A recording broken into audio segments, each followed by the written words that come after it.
Hola! Continuant en la meva campanya de promoció i dignificació del treball domèstic, aneu a tornar a acompanyar-me a estendre la roba.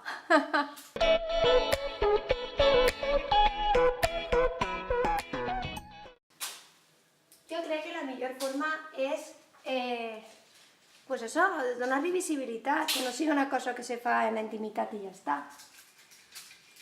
L'altre dia vaig explicar a un amic com estendre, no? Li vaig dir un xiquet que m'ha ensenyat la meva iaia i me deia, coses de iaies. I jo deia, no, això serà per a sempre.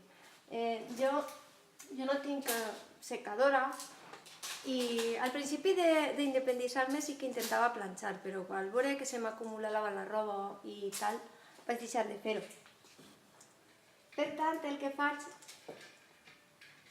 és ficar la llavadora, controlar-se quan acaba i organitzar-me per estendre en seguida que acabi.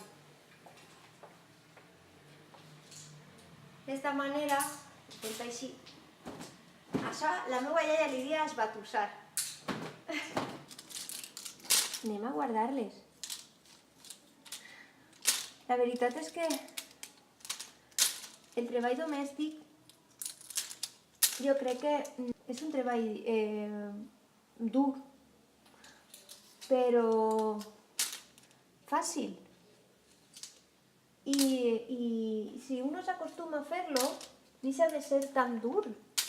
I també és la capacitat de canviar-li significat. Marina! També és la capacitat de canviar-li significat. Dir, bé, per què és dur, no?